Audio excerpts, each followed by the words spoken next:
जाएगा हंस अकेला, जग दर्शन का मेला। चादर उठाई तो सिर्फ फूल मिले, उस परमहंस आत्मा का शरीर फूलों में बदल चुका था। अब मगर में मजार भी है और समाधि भी। ये कहानी 100% सही हो तब भी और काल्पनिक हो तब भी कबीर को हमें ढूंढने में मदद करती है। कबीर हमारे बीच जिंदा है अपने शब्दों के जरिए, इन कहानियों के जरिए। कोई उन्हें कवि मानता है, कोई उन्हें समाज सुधारक कहता है, कोई संत कहता है, कोई उन्हें अवतार मानता है, कोई भगवान मानता है, कोई उन्हें धर्म निरपेक्षता का सबसे पहला झंडा बरदार मानता है। ये सारी बातें सही हैं, क्योंकि कबीर होने का मतलब ही महान होना है। कबीरा खड़ा बाजार में, मांगी सबकी खैर, ना काहू से दोस्ती ना काहू से बैर। हेलो फ्रेंड्स, मैं हूँ प्रिया और आज हम बात करेंगे ऐसे महान पुरुष की जिनका नाम पूरी दुनिया गर्व से लेती है, जिनके आने से संत प्रथा की शुरुआत हुई। जी हाँ, हम बात कर रहे हैं संत शिरोमणि कबीर साहिब की। बिना गुरु की कृपा से तो वो मार्ग है दूर। कौन थे संत कबीर जी? मात्र एक संत, कवि या इसके अलावा कुछ और भी?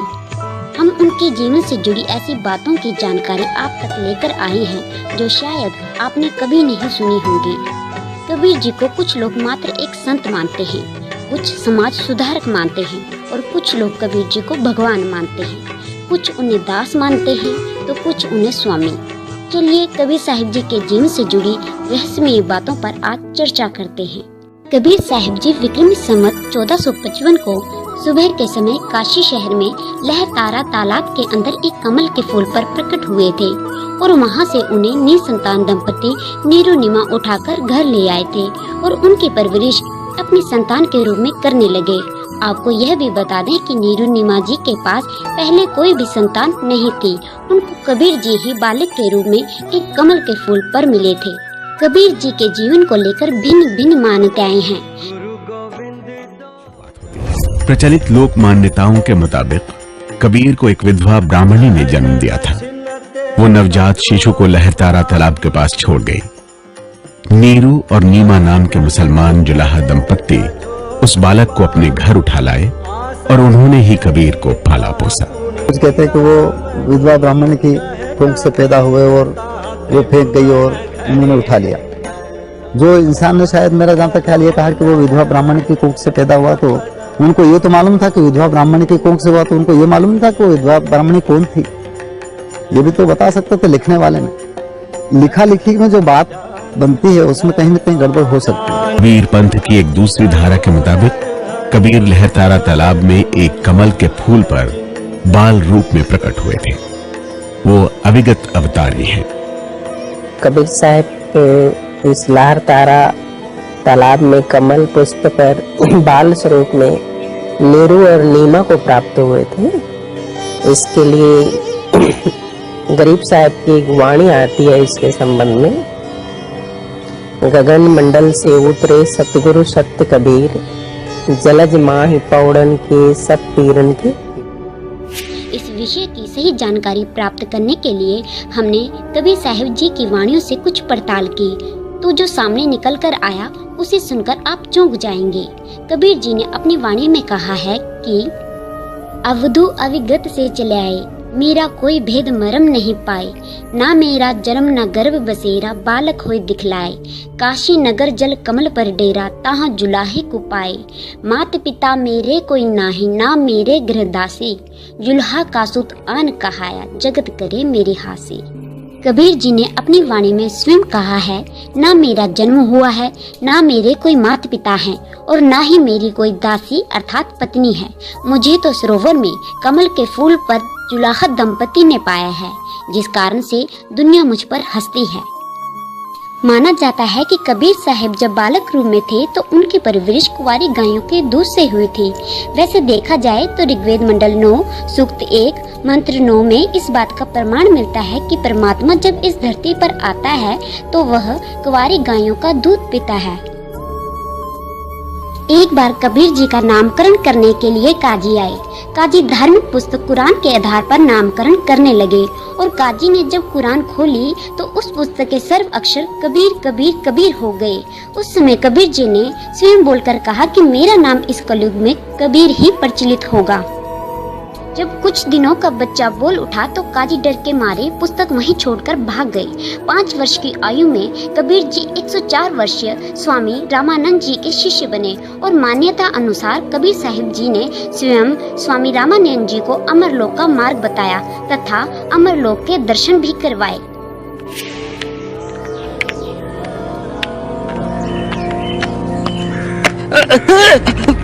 राम राम राम राम राम राम।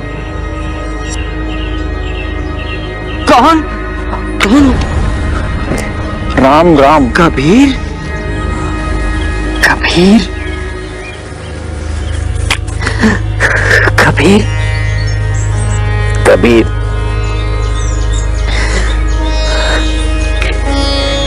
तू जीत गया, तू जीत गया कबीर।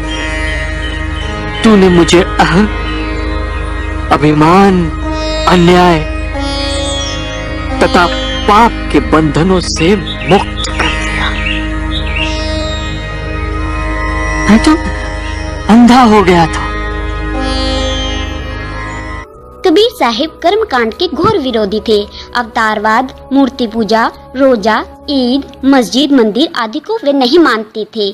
कबीर जी मूर्ति पूजा को लेकर पंडितों से कहा करते थे, पत्थर पूजे हरि मिले तो मैं पूजू पहाड़, यासे तो चाकी भली जैसे पीस खाए संसार।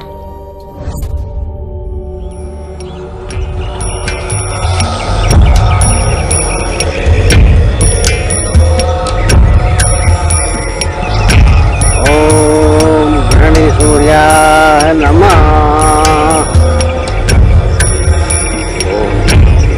ओम घृणी भास्कराय नमः।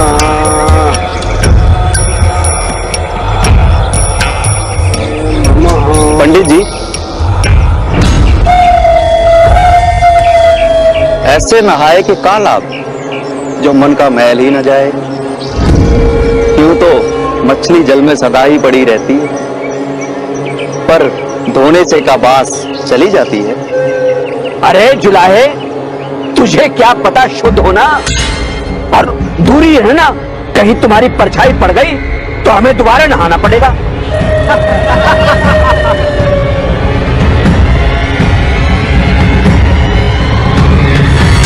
पड़ी पड़ी के पत्थर भया, लिख लिख भया जू ईट, कहे कबीरा प्रेम की लगी न एको छीट।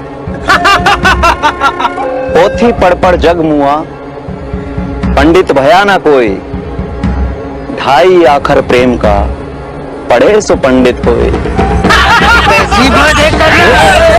कबीर यही नहीं रुके, बोले कहे कबीर चेतरे भोंदू, बोलन हारा तुरक न हिंदू। काशी उस समय भारत का हृदय थी। सब धर्म के अपने अपने मठ थे। वहां ठाव ठाव पर मंदिर थे, मस्जिदें थी। कबीर के पास कुछ नहीं था, केवल शब्द थे।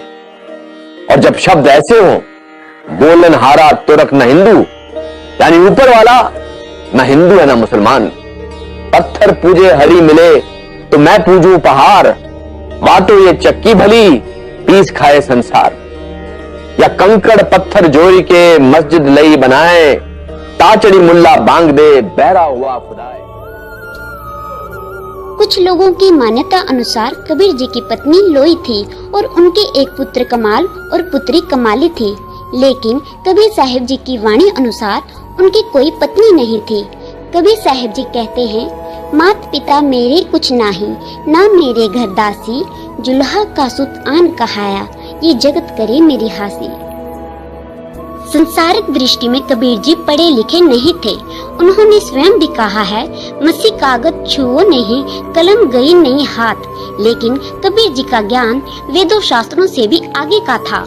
वो शास्त्रों को न पढ़कर भी उसमें लिखा हर भेद जानते थे तथा उससे आगे की यथार्थ जानकारी भी बताया करते थे। कबीर जी जब बालक थे तभी से हिंदू मुस्लिम गुरुओं पर तीखे सवाल करने लगे थे। कबीर जी खुले मंच पर चले जाया करते थे। महापंडित ब्राह्मणों से कहते थे कि तुम दुनिया को मूर्ख बना रहे हो, तुम्हारी साधना तुम्हारे ही शास्त्रों से विपरीत है। और काजी को कहा करते थे, तुम मुल्ला अल्लाह का नाम लेकर बकरी गाय आदि को खाते हो, फिर कहते हो हमें बिस्त मिलेगा। तुमको उस अल्लाह के बारे में जानकारी नहीं है, जिस कारण काजी मुल्ला सब कबीर जी के विरोधी हो गए।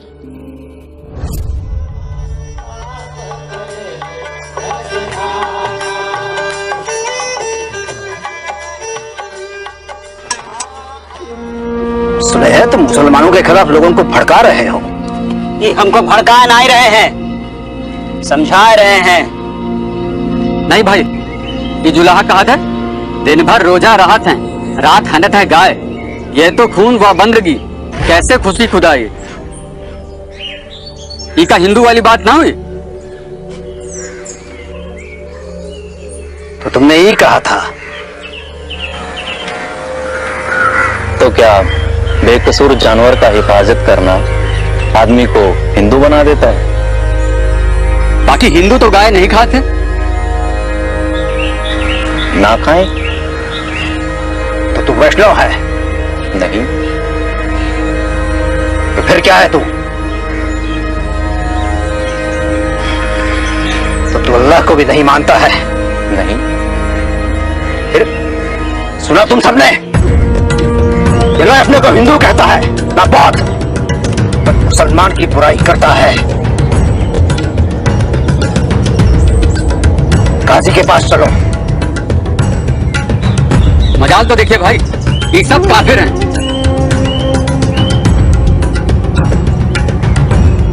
चला है तू आंख में हाथ डाल रहा है। कैसे मुल्ला साहब? बता, तू कौन मजहब मानता है?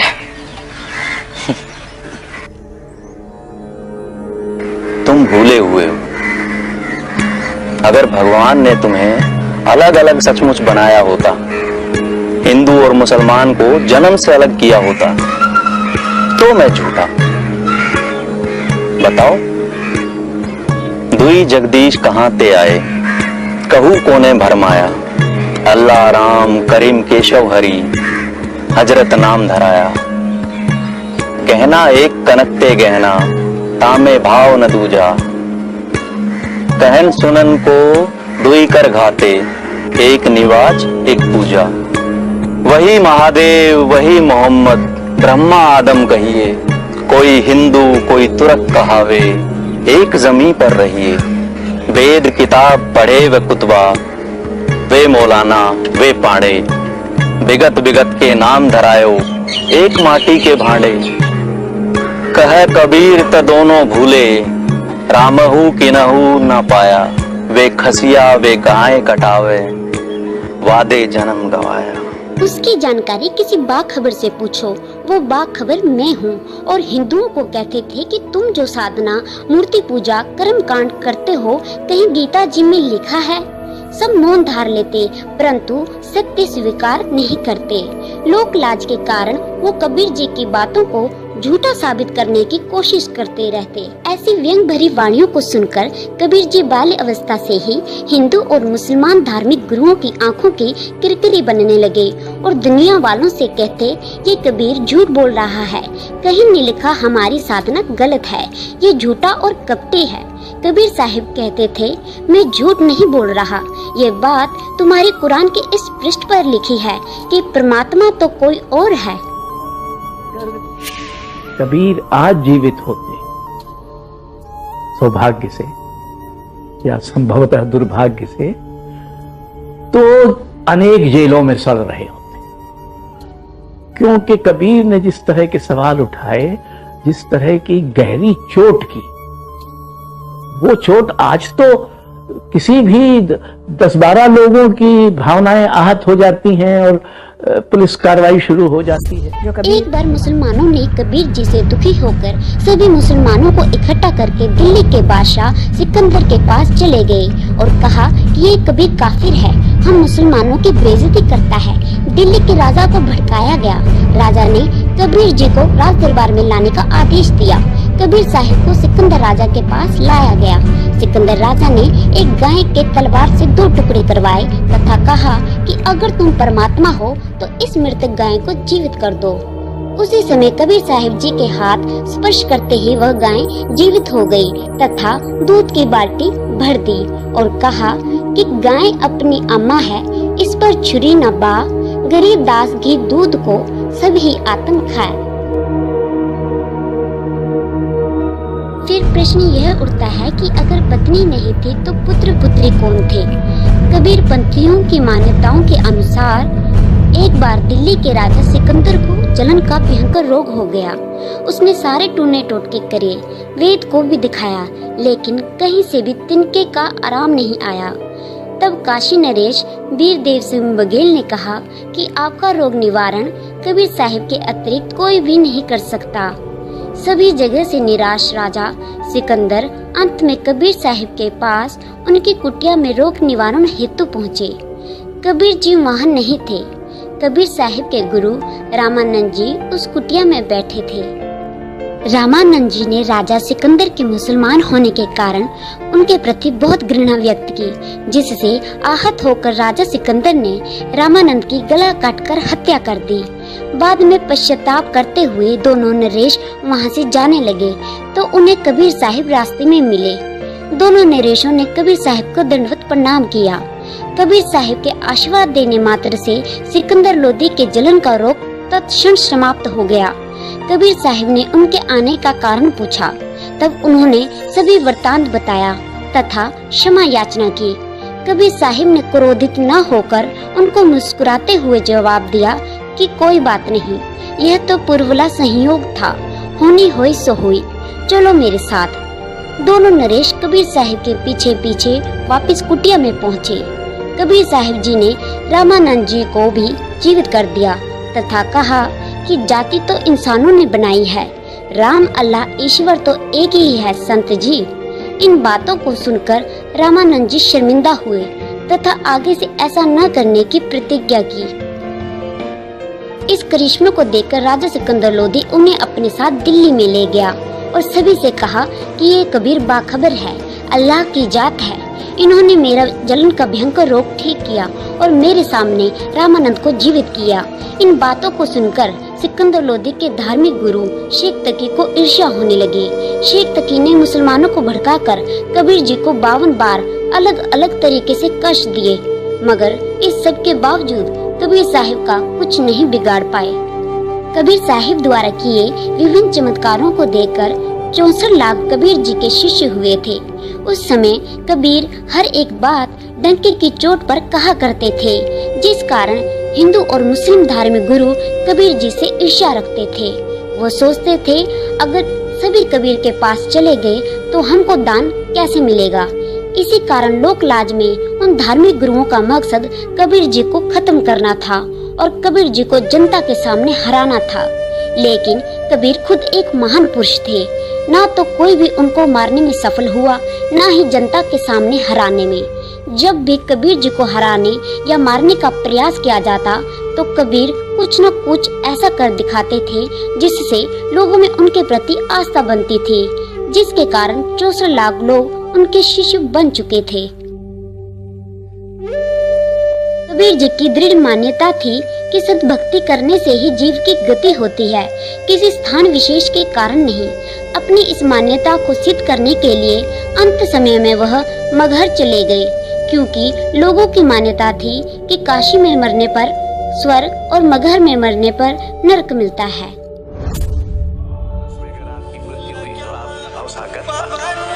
कबीर इसको नहीं मानते।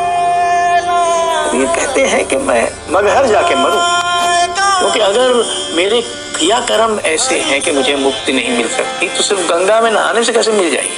गंगा के तट पर मेरी चिता जले, इससे मुझे मुक्ति कैसे मिल जाएगी। तो वहां भी मरते दम तक वो जो लोकप्रिय धारणाएं हैं उनको चुनौती देती है। किंवदंती है वो ये है कि जब वो उनकी मृत्यु हुई तो उनके 2 संप्रदायों में झगड़ा था। मुसलमान कहते थे कि कबीर हमारे हैं और हिंदू कहते थे कि हमारे हैं। तो दोनों ने झगड़ना शुरू किया। तो कहते हैं कि वो कबीर की जो शव था उस पर चादर, और बाद सुबह जब देखा दोनों लड़ते हुए संप्रदायों ने, तो वहाँ कुछ फूल थे, उनका शव नहीं था। वहाँ फूल ही मिले, वो शरीर नहीं मिला। फूल मिले तो आधा फूल को हिंदुओं ने बांट लिया, आधा फूल को मुसलमानों ने बांट लिया। एक ने समाधि बना ली, एक ने मजार बना लिया। आज भी वो वहाँ पर प्रसिद्ध है। उड़ जाएगा हंस अकेला, जग दर्शन का मेला। चादर उठाई तो सिर्फ फूल मिले, उस परमहंस आत्मा का शरीर फूलों में बदल चुका था। अब मगहर में मजार भी है और समाधि भी। ये कहानी 100% सही हो तब भी, और काल्पनिक हो तब भी कबीर को हमें ढूंढने में मदद करती है। कबीर हमारे बीच जिंदा हैं अपने शब्दों के जरिए, इन कहानियों के जरिए। कोई उन्हें कवि मानता है, कोई उन्हें समाज सुधारक कहता है, कोई संत कहता है, कोई उन्हें अवतार मानता है, कोई भगवान मानता है, कोई उन्हें धर्म निरपेक्षता का सबसे पहला झंडा बरदार मानता है। ये सारी बातें सही हैं, क्योंकि कबीर होने का मतलब ही महान होना है। अधिक जानकारी के लिए विजिट करें हमारी वेबसाइट www.supremegod.org।